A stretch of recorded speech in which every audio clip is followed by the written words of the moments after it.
bakit nga ba may hangin sa loob ng mga chip packets? Welcome back to my channel, class! Ako muli si Professor Ipaliwanag ng University of Life. At sa episode na ito, pag-uusapan natin ang isang bagay na nagpapaisip sa mga consumer. Isa ba itong pandaraya o sadyang may hangin talaga sa loob ng mga chip packets o chichirya? Alamin! Dito! Sa The Taglish Explainer! Ang topic na ito ay mula kay Jack and Leslie. Salamat sa suggestion mo. And shout out sa mga taga Laguna. Class, aminin natin. Ilang beses na kayong nadismaya matapos magbukas ng chips? Iyong excitement mo mataas na, tapos pagbukas mo, ayun na pala yun. May iba pa nga, binubuksan ng dahan-dahan ang packet na parang naguhukay ng kayamanan. Tapos, pagtingin sa loob, 5 pirasong chips ang nakangiti sa'yo. Iyong iba dikit-dikit pa dahil nabasag na. Pero heto ang importanteng malaman. Hindi basta nilalagyan ng hangin ang chip packets para lokohin ang mga tao. May totoong purpose iyon. Una, protection. Isipin ninyo, class, ang chips ay manipis at madaling mabasag. Dumadaan pa yan sa factory, delivery truck, warehouse, grocery shelves, at minsan pati sa bag ng estudyanteng may kasamang tumbler, libro, at payong. Kapag walang sapat na espasyo at cushion sa loob, pagdating sa bahay ninyo powdered chips na ang laman. Hindi na snack iyon. Seasoning na. Iyong hangin sa loob ng packet ang nagsisilbing protection cushion. Siya ang sumasalo sa pressure habang binibiyahe ang produkto. Kaya kahit maalog o maipit ng kaunti, may protection pa rin ang chips. May isa pang dahilan. Ang chips kasi mabilis mawalan ng freshness kapag exposed sa ordinaryong hangin sa paligid. Kapag napabayaan, nagiging makunat, matabang at may kakaibang amoy.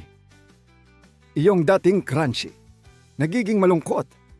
Kaya mahalaga na may controlled environment sa loob ng packet para mapanatiling crispy ang chips.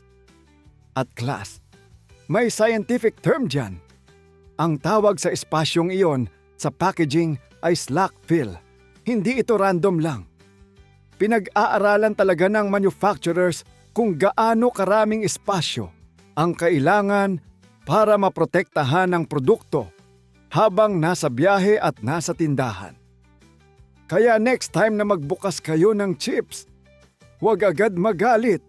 Hindi lahat ng hangin ay panloloko. Minsan, bodyguard ng pagkain.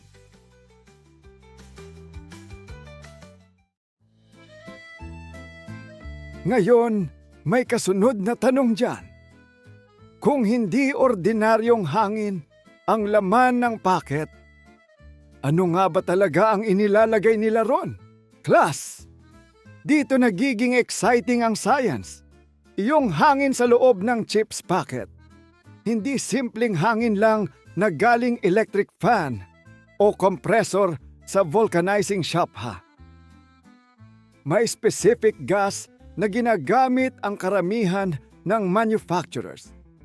At ito ay tinatawag na nitrogen.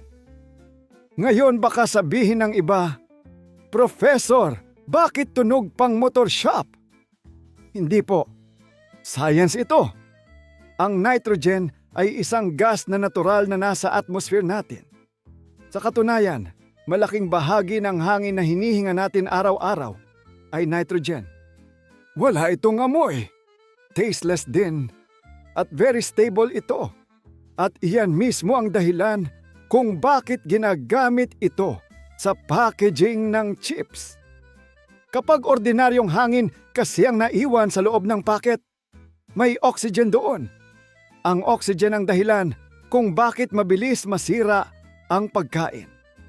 Ito rin ang dahilan kung bakit ang mansanas nangingitim kapag hiniwa at pinabayaan.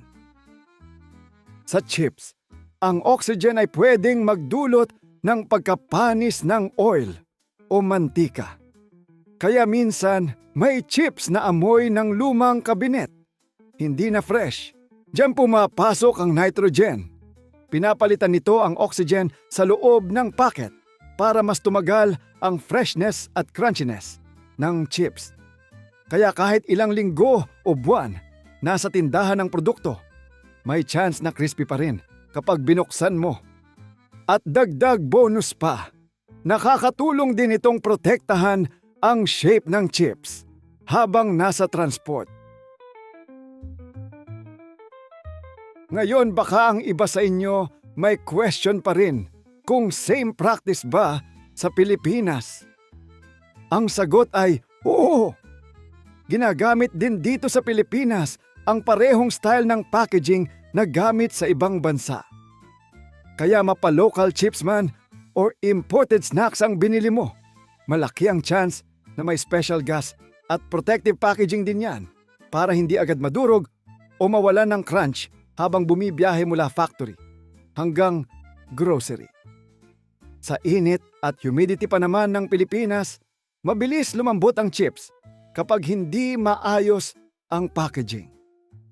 At hindi basta-basta pwedeng maglagay ng kung anong gas sa pagkain ha. Dumadaan yan sa food safety standards at quality control, kaya safe ang ginagamit sa snack packaging.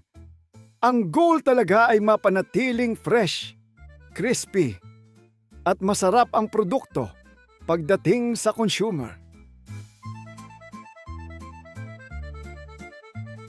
Sa madaling salita, class, kaya may hangin sa loob ng chip packet ay hindi para lokohin tayo, kundi para protektahan ang chips laban sa pagkadurog at para mapanatili itong crispy at fresh habang nasa biyahe at nasa tindahan.